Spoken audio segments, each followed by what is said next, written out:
vamos a comenzar un bloque nuevo, que es el bloque de geometría plana, y lo primero que vamos a ver son los vectores en el plano. Vamos a empezar hablando de los vectores fijos. Mirad, en el plano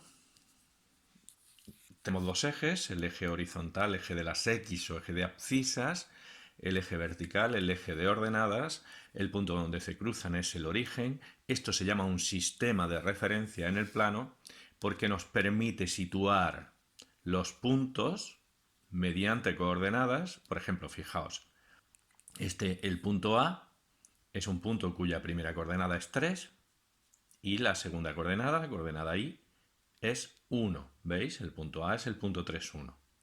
El punto B, pues es el punto cuya primera coordenada del eje X es 7 y la segunda coordenada es 3. ¿De acuerdo? Podemos dibujar puntos. Fijaos, ¿qué es un vector fijo que empieza en A y termina en B?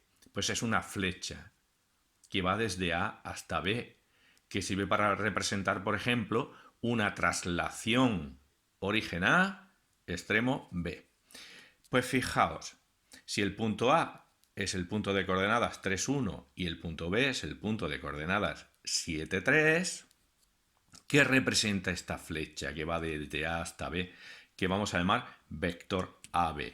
Pues esta flecha representa un desplazamiento. Vamos a fijarnos en cómo es ese desplazamiento. Vamos a describirlo. Si os fijáis, empezando aquí y terminando ahí, avanzamos. ¿Cuánto hemos avanzado? Pues fijaos, hemos avanzado desde 3 hasta 7, pues hemos avanzado 4 unidades. 7 menos 3, 4. Y en el eje Y, pues si el A está a la altura 1 y el B está a la altura 3, hemos subido desde 1 hasta 3. ¿Cómo se calcula cuánto hemos subido esa diferencia? Pues 3 menos 1, que es 2. Pues esas son las coordenadas del vector que va desde A hasta B, del vector fijo AB. Es lo que avanzamos desde 3 hasta 7 es 4, y en la segunda coordenada es lo que subimos. Hemos subido desde 1 hasta 3, pues hemos subido 2. Fijaos en esta relación que es muy importante. 7, que es la primera coordenada del extremo, menos 3, que es la primera coordenada del origen, me da 4, que es la primera coordenada del vector, lo que avanzamos en las X. 3, que es la segunda coordenada del extremo, menos 1, que es la segunda coordenada del origen, es lo que subimos. Y esa es lo que hemos puesto en segundo lugar como segunda coordenada del vector. A las coordenadas del vector las llamamos V1 a la primera, V2 a la segunda. ¿De acuerdo? Primera coordenada del vector, lo que hemos avanzado, 7 menos 3. Segunda coordenada del vector, lo que hemos subido, 3 menos 1. Se sube 1, V2. Aquí tenemos otro ejemplo. Ahora, el vector empieza en el punto C. El punto C es el punto que tiene primera coordenada 8, segunda coordenada 5, y termina en el punto D. Primera coordenada 10, segunda coordenada 4. ¿Lo veis? El punto C es el 8, 5 y el punto D es el 10, 4. Pues fijaos, ¿qué es lo que hace el vector ahora al desplazarse desde C hasta D? Ahora, avanza desde 8 hasta 10, 10 menos 8 es 2, eso es lo que avanza, pero ahora, en lugar de subir, baja. ¿Por qué? Porque empieza a la altura 5, que está la C, y termina a la altura 4, que está la D. ¿Qué es lo que ha hecho? Bajar 1. ¿Cómo se representa bajar en matemáticas en lugar de subir? Pues con un signo menos. Si os fijáis, bajar 1 significa que la segunda coordenada es menos 1. ¿Por qué? Porque si empieza en 5 y termina en 4, 4 menos 5 me da menos 1. Fijaos de nuevo en la relación que existe entre las coordenadas del punto C, que es el origen, y el punto D, que es el extremo, y las del vector. Las del extremo menos las del origen nos dan las del vector. 10 menos 8, 2, que es lo que avanza. 4 menos 5 menos 1, que es lo que se desplaza en el eje de las íes, que en este caso es un descenso de una unidad. Lo vemos ahora con un esquema. Mirad, con letras. Si el punto A, que es el origen, tiene coordenada, primera coordenada, coordenada x, a sub 1, y segunda coordenada, a sub 2, y el punto B, que es el extremo, tiene primera coordenada b sub 1 y segunda coordenada b sub 2, ¿qué es lo que hace la flecha que va desde A hasta B, que es el vector AB? Pues lo que hace es avanzar, ¿cuánto? Pues avanza desde A sub 1 hasta B sub 1. ¿Cómo se mide el avance? Pues restando. ¿Ves? Esto menos esto. B1 menos A1. ¿Y cuánto sube? Pues si sube desde aquí hasta ahí, la subida es la diferencia de B sub 2 menos A sub 2. ¿Lo veis? Pues lo que avanza, que es esto menos esto, es la primera coordenada del vector, y lo que sube, que es la diferencia entre B sub 2 y A sub 2, es la segunda coordenada del vector. Eso es a lo que hemos llamado V1, V2. ¿De acuerdo? Entonces fijaos la relación que existe entre las coordenadas del origen y el extremo y las coordenadas del vector. La primera coordenada del vector AB es B1 menos A1.